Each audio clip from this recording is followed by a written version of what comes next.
You're listening to another episode of the Fredericksburg Strong podcast. This is a local forum to inform and entertain our community, discuss local news, promote small businesses, and celebrate our hometown heroes with a little dose of humor to keep you entertained. Our mission is simple: to keep Fredericksburg strong. Today's podcast is powered by Pohanka Nissan and Pohanka Hyundai of Fredericksburg. And now, here's your host, Tim Pohanka. Hello, everybody. Good morning. It is a lovely Friday. Not that this is going to be taped on shown on a Friday, but it's a lovely Friday. I have been running around like a chicken with my head cut off, and it's good because I've got Rooster here with me today. Well done. I like that. I like to bring a skill set to these when I talk about it.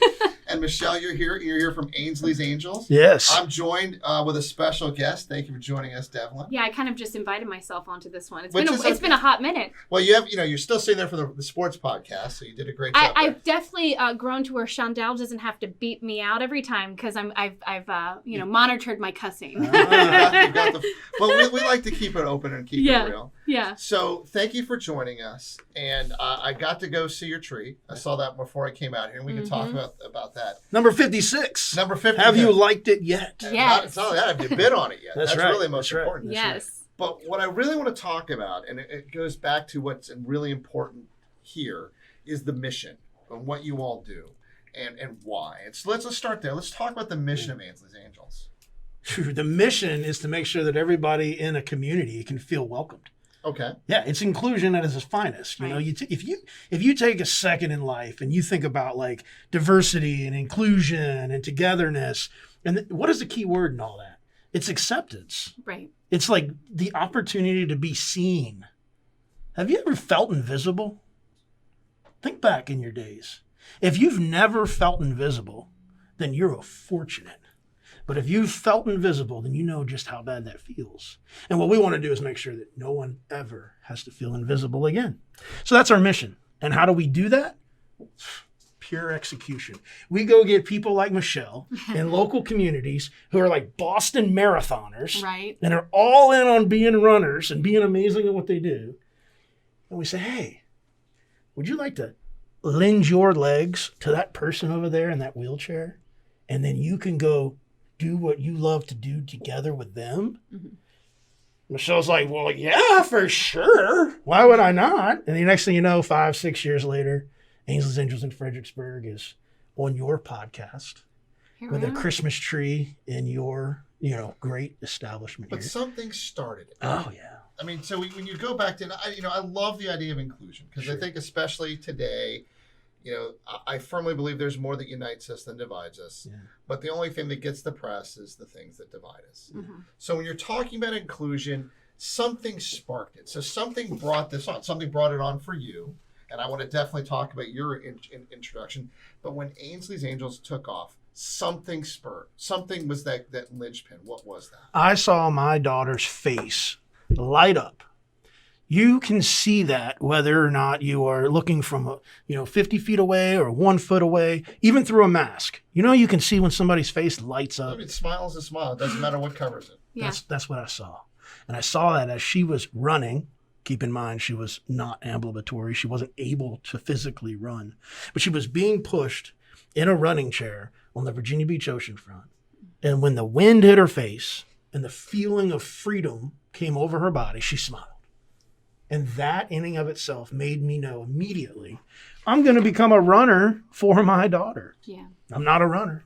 I don't know, 220, 230 pounds, sometimes 250, depending on what scale I'm on, right? Yeah. Right, yeah. If your jacket's on or not. Yeah, and how much clothing I plan on taking off before I get on it. He gets naked on the scale now when they're doing their weigh-ins. Well, that's spiral fast. I'm just trying to hold on to a bar. Hold on to the bar. Like, how much can I do? Can I take 1 foot off? Obviously, when you do that, okay. That was a spark, bro. And I knew immediately. So, but you mentioned your daughter. Yeah, sure. So, you got to go back even further. Oh, goodness. Yeah. So, we've got to talk about that. So, let's talk about your daughter. It's a good thing I figured out how to talk about my daughter in a short amount of time. Well, it's anytime you talk about your children, it's got to be, you got to get the cliff notes. That's right. Yeah. So, second born child, Ainsley, at like 14 to 15 months old, something wasn't right. And mother's intuition kicked in. I was in Iraq. I get a message. Hey, She's still not walking. I'm going to go to medical. That's what we call it in the Marine Corps, medical. Some people said the hospital. We said, we're going to go to medical and see what's up. And lo and behold, that started a 24-month process that led to a diagnosis that was terminal and progressive called infantile neuroaxonal dystrophy. It's a big, big, long word to say that she's got a terminal illness that's going to take her life. So sometime between the ages of 5 and 10 is what the professionals say. But unfortunately for us, there was only 7 cases of this in the United States. I say unfortunately for us because we didn't have a lot of data to go off of. So all we knew was that we needed to provide the best that we could, make her comfortable, increase quality of life to the highest levels, and just cherish the time that we have. So that also brought about an opportunity to move from Camp Lejeune, North Carolina, to Virginia Beach, which is where we were exposed to this wonderful thing that was her reaction to running. So, I mean, I've actually worked down at Camp Lejeune, so I know when you talk about Jacksonville, it's a tough area. It can be. So you were on the beach with her. How old was she at this time? Yeah, so this was after our move to Virginia Beach, and so how old was she? At this age, she was 4. Okay, so 4. I mean, and I can't even imagine that prognosis to begin with. Yeah, it crushes your heart, your soul, your everything. You know, I remember when my youngest son when he was still prenatal. I remember the doctor coming in and saying, "Hey, this test that we're giving says that your child could have Down syndrome." You know, and you're like, your world just kind of changes. Yeah. Nothing was wrong, and it was scary for a little while, and I was lucky in that regard. Sure. Right. So now you're sitting there. You're in Iraq. Yeah. And you're now half the world away. Yeah. And you get that, and your wife's at home, and she's dealing with it. So that's a number one. It's really easy to feel sorry for yourself, isn't it? It certainly is. And so the Iraq is when she said something's not right. The next deployment, somewhere in the Indian Ocean on the USS Baton, in a just undisclosed location, is when the diagnosis came over the phone. And that crushes you in everything you are, because you first get word that it could be this. Then you grieve that. Then you get word that it is this. Then you grieve that. And then for the next 5, 6, 7 years, you grieve watching your child die. And then your child dies. And then you grieve that. And so it's this big 10, 12-year cycle of grieving things, or you figure out a way to move the stone off of your shoulder and to focus on celebrating. And, right? And it's thank you for using that word. That's exactly what I want to talk about. When you start to, when you're in that situation, it's easy to sit there and question why. I'm sure you wake up every day. I mean, you're using angels in your theme. It's easy to look up to the sky and say, how can a benevolent God say to us, this is what's going on? Yeah. You have to be able to turn that into some positive. And I think for a lot of people, they can't. Oh, yeah. Where does that mindset come from? The ability to turn lemons into lemonade? Where does that come? How do people out there, whether they're runners or whether or not, if they're in your situation and you're in your daughter's situation, how do they find that strength? Because it's a hard strength to come by. Yeah. I mean, there's a few things that come to mind immediately. I mean, how do you tell the person who always sees the glass that's half empty to see it half full? Yeah. How do they do that? Either you have a mindset, and then you are kind of programmed in that mindset. You have to choose to change the mindset. And it starts with a decision. You have the ability. You're human. You're wired. You have a brain. You're the smartest species, animal thing on the planet. And with that, you can make a decision to choose to see it a different way or continue to feel sorry for yourself. What we're trying to do with Ainsley's Angels is give people the opportunity to see the brighter light, to see there is another option, to get out of their own way and to come out here and celebrate what we can do. I've listened to a lot of people talk about their pasts, and one of the most interesting ones that I've ever listened to was John Walsh. And if you're familiar with John Walsh and you're familiar with Adam Walsh, sure. And condensing what he said very shortly, he was in the coroner's office trying to get his son's body to bury it, and he started yelling at the coroner because he wouldn't release the body, and he said, how dare you punish us again and again and again and again. And he goes, whoa, John. I'm not the one punishing you. That's my job here is to make sure that when we catch the person who does this, to make sure that they pay the ultimate price for taking your child. That's what I'm here to do. You're choosing every day forgive me for being this bold, to make this guy victimize you and your family every day. Amen. Fully agree. And I think that's kind of where that it's that, where does that spark come from? Yeah. And for him, that's the spark that created all of the efforts that he's been through. I mean, and the perseverance, because that's the next thing I'm going to talk about on the perseverance. He talked about getting kicked out of the FBI office for consistently going to them saying, hey, this is BS, to 2 years later, he's their man of the year. So when that spark happens and you're gaining that energy from it, it's got to be the giggles. It's got to be celebrating each moment of life. Am I right? Yeah, absolutely. I think it hangs over the head. That our house talks about, and I'm going to misquote it now because I'm trying to come up with it real fast. Yeah. The moments in life that measure our life are based on those moments that take our breath away, right? It's that ethos, the idea of living for the moments that take the breath away.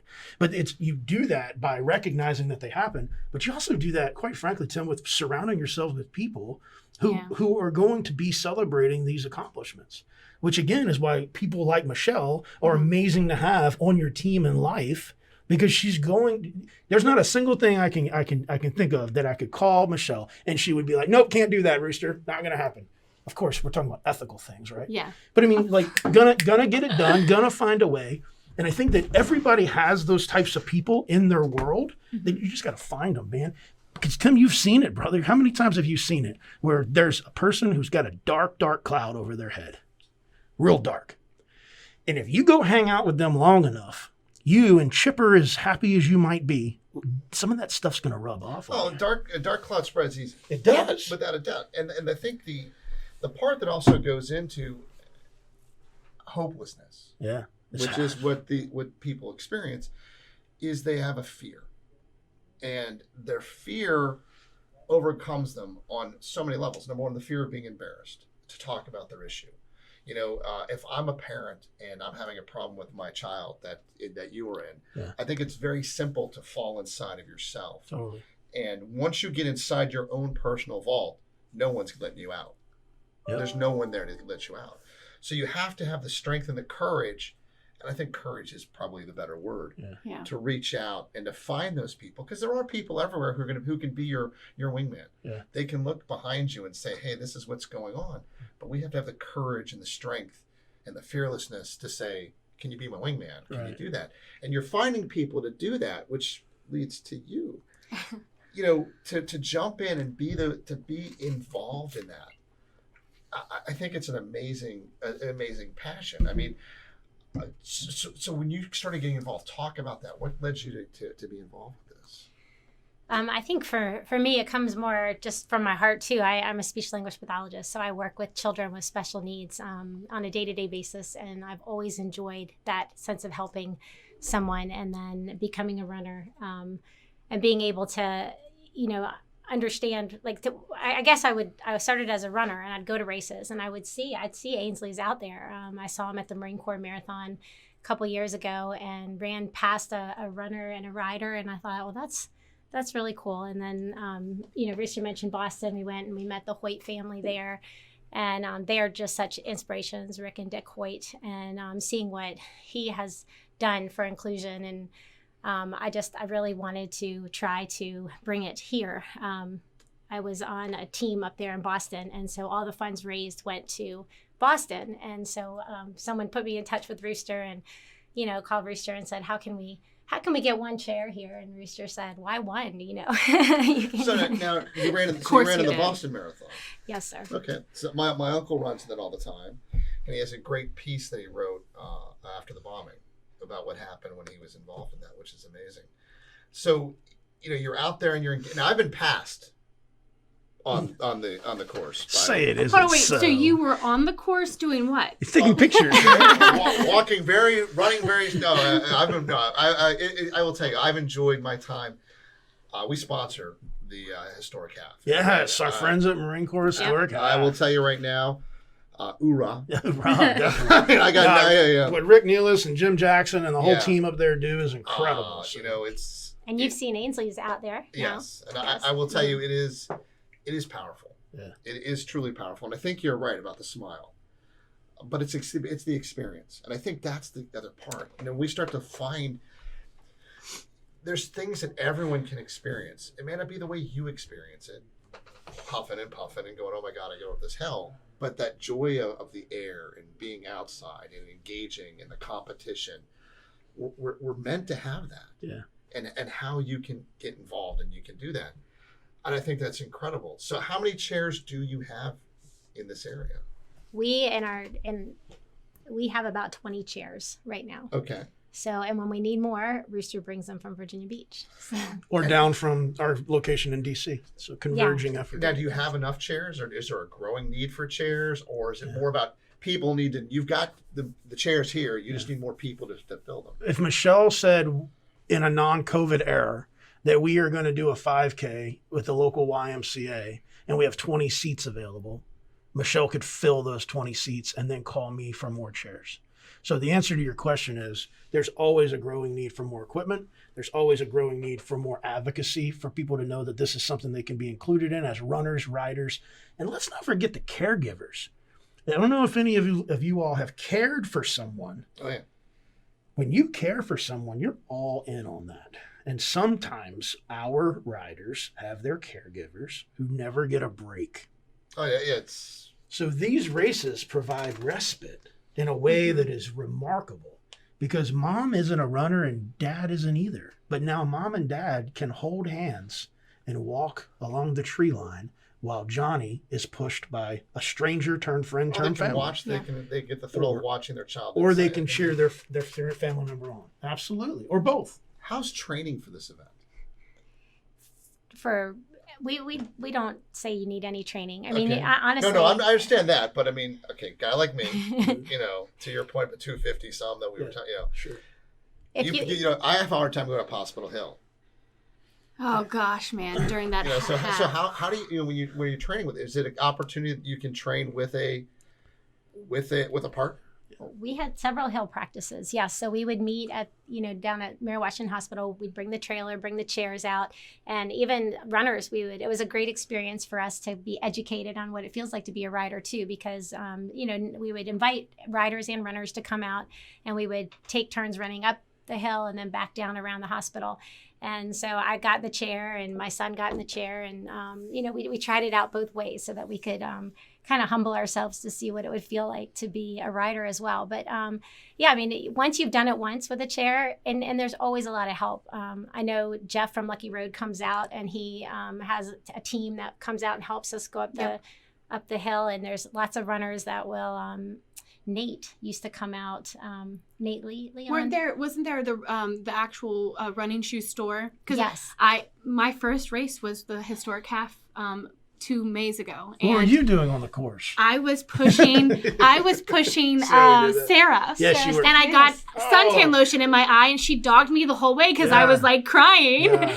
But when we got to the Hospital Hill, they had the runners give us a break, and we ran next to them, and they pushed them for us, and that's all they did the entire race. But yeah, we have people stationed at the bottom of the hill, and then again at Cowan to push up the hill. Actually, it's the Cowan Hill that's the death. Yeah, that is true. I mean, it really is. I mean, if you've never been on this course, no, I've run the historic half. I mean, it is. And you go through the Hospital Hill, and you're like, oh my God, I made it up this hill, and you round that corner, you go, what is this? Yeah. Oh my God. You have to remember that Semper Fidelis are 2 words. Yeah. 2 hills. Yeah. You have the Semper and the Fidelis hill. Well, I of course, I ran the one in DC, and I'm like, sorry, if you've never run the one in DC. Sure. Yeah. You talking about the last part or the first 6 miles? It doesn't really matter. I ran the 10K in DC when they were doing the 10K. Mm-hmm. And, you pass by the group of Marines that are there cheering you on, and I had that Fitbit, and I'm like, and I could see my speed go really fast when I'm running by those guys. Yeah.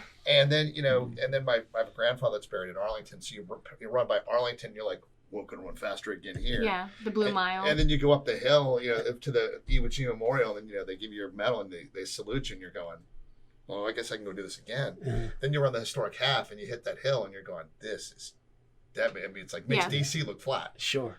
But I mean, I think it's an amazing combination of finding unique opportunities for sports. Are you branching out into other activities by any chance? Yeah, I mean, we've entered the triathlon space. So what that Okay. means is we went from running to then swimming, then biking, then So let's running. talk. I was a competitive swimmer. Okay, good. So Here let's we talk go. about how are we adding the swimming component onto that? Yeah, so we take competitive swimmer Tim and we put a harness around him. Former competitive swimmer. Well, too. once a No, competitive, no. always No. competitive. Once retired, always.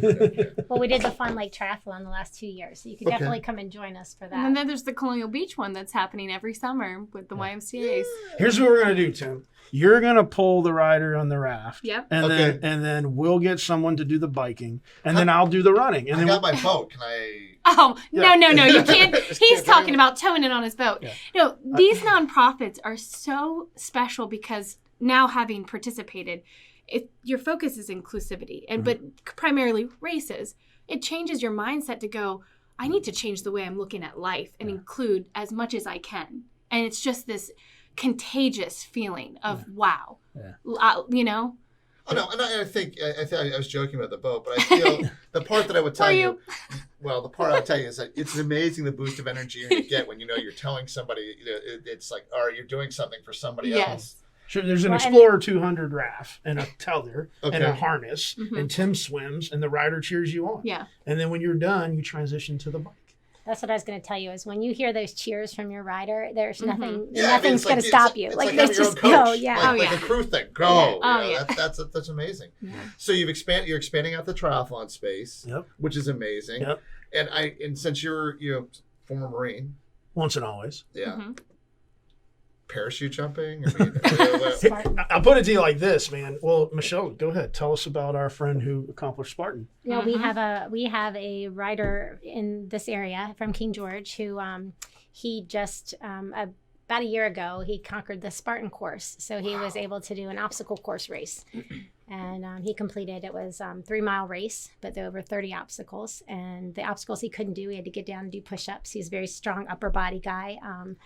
And it was very rewarding. It was also rewarding because the Budds Creek in Maryland is where the Spartan race was held, and that is the same course where he had a motorbike accident that caused his injury. Oh, So it was like he took back the course for amazing. sure. yeah. now is there an age limit? No, we recommend that any rider be at least 1 year old Mhm. because the brain is still settling in the cranium.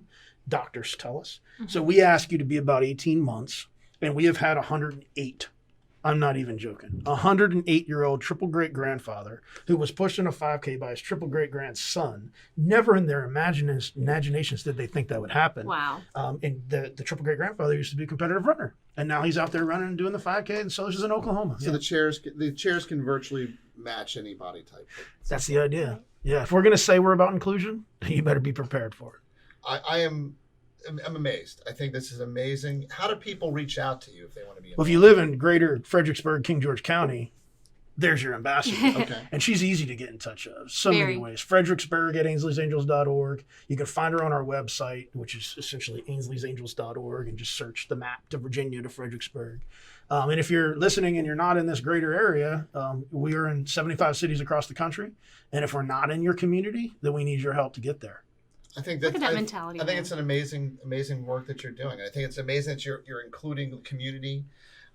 It's a healthy. It involves health. I Mhm. mean, it helps mental health. I mean, it's an absolute amazing thing.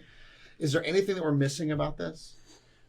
No, I mean Rooster mentioned celebrate, and just our the motto advocate, educate, and celebrate. And so we advocate for anyone with special needs who wants to join in, and then we celebrate each time we have a race.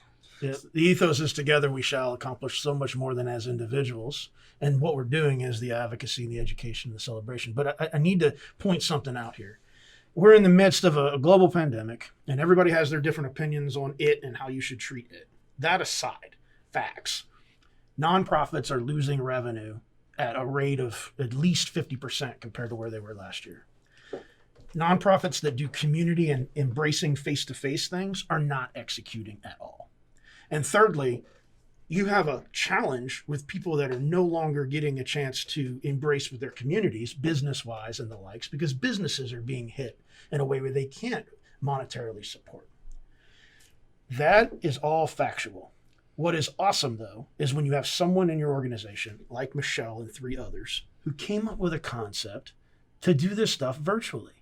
And so I'd be remiss if I didn't celebrate that right here, right now, and say, Michele, bravo for what she and her friends came up with. She's not going to take any credit for any of it. But they made a program where people could be partnered on teams of 4 from across the country, and they could run virtually for each other and celebrate each other and get awards and points and eventually get rewarded with gifts and do this thing. And it kept us going in May and June and July. We brought it national. So much that she received our highest award she received the Angel Award for 2020. So we're very proud of Michele and her innovative nature. And that's a story she would have never told you. But it's all about finding a way to persevere through problems, whether it's your child's terminal diagnosis or a pandemic preventing you from executing. Find a way and do it together, and you'll be successful. So you brought up the pandemic. Yes. And about what's going on. And I want to go back to where you mentioned, or he mentioned for you, your great work. How do you persevere in this environment? Is it the virtual, because this is personal contact. Part of any sport is the enjoyment of it with other people. Yes, you can go out and run by yourself, but it's really easy to get in your head and go, oh man, my thigh hurts, or oh, my ankle hurts, or this. It's cold outside. It's cold outside. Right. But when you're in that pack of other people and they're pushing you, that's an important part of any adventure. How do you persevere with that? I think it's the together we shall, what he mentioned before too. And another thing, when Rooster said I was in a group of people that did that virtual race, just being Ainsley's, I've met the most incredible people just here in this Fredericksburg and greater Fredericksburg area that all have that heart and that want to help other people. So then again, your group is expanded, and then you meet people that encourage you to do what you love to do. Because I'm telling you, without a lot of these guardian angels and angel families that we have, and the community support, there's no way I could keep going too, because the negatives do creep in, and that dark cloud that you mentioned earlier can overshadow you at times too. But when you surround yourself with the positivity of the people that all want to have that common goal of helping, whether it's, like you said, whether it's the mission of giving a caregiver a few minutes aside, or giving the rider the excitement and joy to be on the race course, it's including people and it's bringing them joy and hope. And that just fills me every time I do it. And so I think that's the only thing I can tell you is that makes me persevere, is just to push through, because it does bring a lot of joy to my heart as well.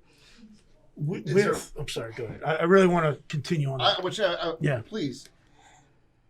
There has to be that one moment, that fuels you every time that you go back to. Is there one that really hits you that, oh my God, this is one I always remember? From racing? Yeah. Oh, that's I don't know. I'm serious that every time we get to connect with a new rider and hear their story of how they found our group, I feel like that is such fuel and such power.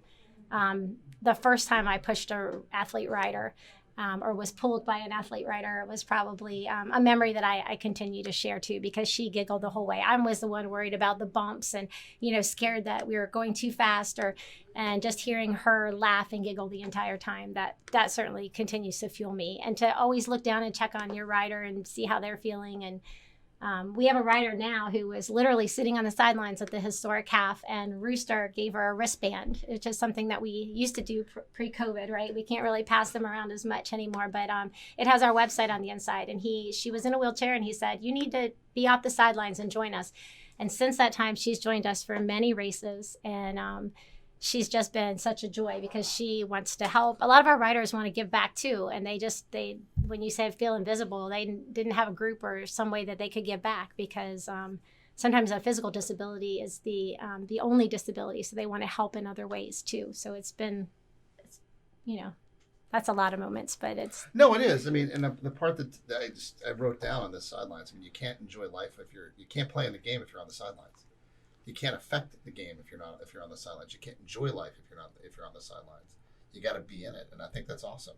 We have said many times, off the sidelines and across the finish line. Yeah. That's where we want to take you on this journey. And when the pandemic really struck in this local area, Michele mentioned they have 20 chairs. They're sitting in an enclosed trailer. So what did Michele do? innovation with a groupthink mentality to find a positive solution to a bad situation. They offered loaners. You can come to our home and you can pick up the chair that's going to be sitting on our curb. It's going to be sanitized and ready for you. And for the next 3 days, you and the family can use it to go for a walk, go to the trails, go do a run, whatever. Return it back. We will clean it and it'll be ready for the next person, instead of keeping these chairs in a trailer. You didn't think what you can't do anymore. It was what could you do? And y'all have created community. And we talked a little bit about maybe sharing this. Like you said, nonprofits are losing money. Yeah. They're suffering, especially now. How did you keep that community strong? Yeah, I mean, through consistent engagement. Just because you're restricted, find another way to execute. Yeah. Leveraging social media. Facebook has been a godsend for the growth of our organization. At the same time, it's the people that are on the other end of those computer mouse pads and using the social media. My military history as a Marine for 2.5 decades connected me to a network of people across the country. So make no mistake, we're in Camp Lejeune. We're in MacDill Air Force Base. We're at Camp Pendleton. We're in Spokane. We're up in Washington State of the Navy. We're in Norfolk. We're in DC. These are all places of big military hubs, and that's not a coincidence. And so by keeping the mission going some way, finding a way to prevent the loss of execution was critical. And innovative approaches like loan a chair is one way that we did it. We have a 14 race series that we do where we put everything on ourselves, from the timing to the registration, shirts, medals. We went to virtual on that. So we reduced the price and said, sign up and go do your 5K anywhere, any pace, any time that you want to, and here's your medal, and you can celebrate with it. So just becoming innovative, finding a way. Yeah. The same way that this car dealership continues to bring people in the doors and keep the place open. You had to change something. Yes, just a few things. Yeah. You mentioned the military and your background in the military, and the thing that I would say that's one of the most powerful things I've ever seen. And I was down in Lejeune for quite a few months working down there, and I saw it there, and I see it here at Quantico. I'm a lifelong Washingtonian, so you've seen it across the board. Is the ability to come together in common cause because you're sharing similar experiences. It's almost like that fear we talked about earlier is lifted in these core groups that talk about similar problems. And it's something to be rewarded, and I'm glad that you're able to take advantage of that. We want to help you all. That's why we've invited you to be part of our Christmas Tree Challenge. And we recognize what it's like. I've gotten phone calls from lots of different groups about what they can do or what can be done. And you want to support everybody and you want to help everybody. And you wish you could go out there and do that. I'm applauding you all for what you do to help yourselves and engage. If you haven't seen part of the Christmas Tree Challenge, you've got to come in. We're doing it virtually on the 12th because everything has to be done. We'll have to go live or something after this. We've raised so far right now. There's over we had $7,000 already. Yeah, haven't even had day one of it. Our goal is to raise over $40,000. That's going to happen. We're going to easily raise that, but each one of these groups need help. Yeah. And this is a great way to do it because you've got a tree up there that's got lots of goodies underneath it. Number 56. Number 56. There we go. Look at you. We're going to add some. As a surprise, we're going to be adding some surprise goodies underneath the trees to boost everything up. Yeah. But I want everyone to know that that's a great way. If you can't run and you want a way to help them out right now, please do that. We'll put the information underneath here. We'll make sure this gets out pretty quickly. Just like I know the Y has done phenomenal work, and I know that when you listen to Devlin and if you ever met her dad. Oh God, it's a good God, but I didn't know what just happened. It's so good. He's there's not a cause that Barney doesn't love. Okay. Yeah, and her dad. If I were to, he's going to hear this now, and it's the end of it. There's not a cause he doesn't want to support. Mm-hmm. He is the eternal optimist. Like, I like to think that I'm the optimist. He's a guy that sits there and goes, he'd be the guy on the Titanic when it was going down going, hey, great news. We got ice for the drinks. So that's my kind of guy, honestly. Yeah. So that's where he's going to be like, he's like, oh, wow, this is great. Polar plunge, everyone. Yeah. But, am I right? No, he would have figured out a way to get the pieces of ice together to get out of it. He gets he's got a plan. Always has a plan. Sure. But he comes across it from that. It's great. Yeah, we're gonna do it. Isn't this great? Yep. Yeah. It's cool. It's great. So Yeah. and so that's the type of attitude I think that you all need to do that. Yeah, it's always positive. It's always moving forward. I appreciate your time. Is there anything else that we need to? No, I think your story is such a huge impact.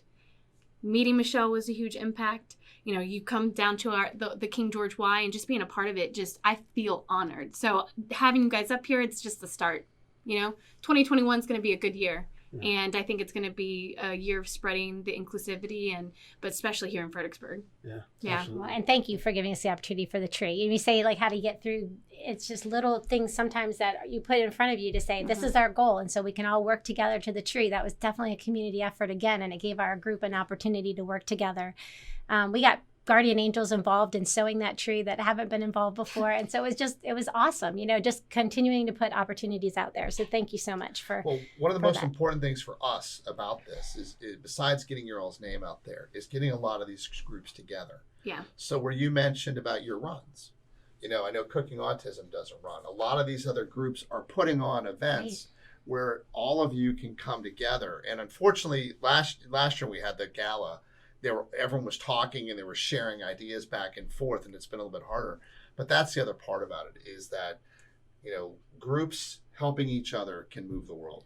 So, we're a family down here, or up here, wherever you're coming from. Fredericksburg is a great family, especially the nonprofit community. We have each other's back. So when he says that, he means it. And thank you for coming up from Virginia Beach, right? Yep. Yes. We're in the beach area.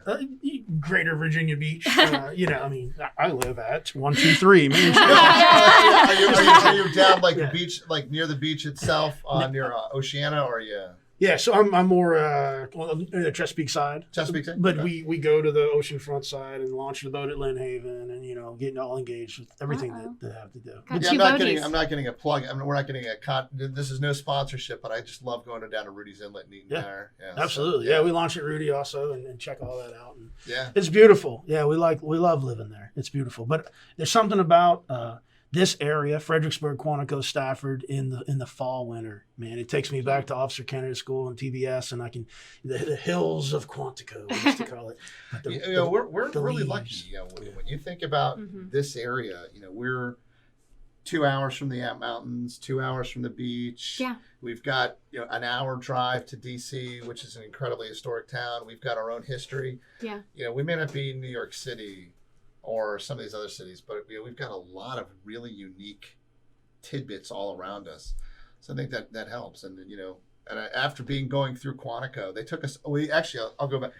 The Marine Corps took us on base to go and do an experience, an immersion into that. Yes. And I could not imagine being stuck. That's a big base that no one really gets that. That is a huge facility. It is, and most people think Quantico is just on the east side of I-95. It is not on the east side. It is on the west. It is huge. Yeah. And they took us out to like the back hills of this place to this old camp that they had these I don't know. They're probably all full. They're nasty looking things. And that used to be where it is. And they've got next to it, they've got these new buildings right next to it. And you're going back to Gomer Pyle type looking stuff. Yeah, they call it Quonset. Yeah. It's a beautiful thing. That's cool though. Yeah. No. Thank you for what you do. Yeah. Thank you for what you do. Yes. Thank you. I couldn't, I feel like I'm taking two people up a hill. I couldn't imagine really doing it. So. Well, we'll have to change that. Yes. Absolutely. Well, I got to get back into some real training and lose a lot of weight. But see, that's the thing about us is that it's always a team effort. It's always so you'll never be by yourself behind a chair. We'll always put you with a team until you feel comfortable, and then your team is you and the rider. So there's always a team. So. Well, I think I would get a lot of strength from someone in front of me knowing that, hey, you're not doing it for you anymore. You're doing it for someone else, and or you're doing it for us. Yeah. And that person pulls you too. Yeah. Oh, amazing. Without it, it's like in anything. It's a purpose, right? It's a purpose. Yeah. Thank you so much for joining us. Yeah. So, Michele, Rooster, all right, we're not going to leave without knowing where you get. Yeah, come on. There's 10 answers. Okay. Some of them. Let's go with the pick one a number, 1 through truth. 10. Let's go with the truth. Well, my birth name's Kim, Kim. Okay. And so Tim, you could say, hey, Kim, and I would respond to that, right?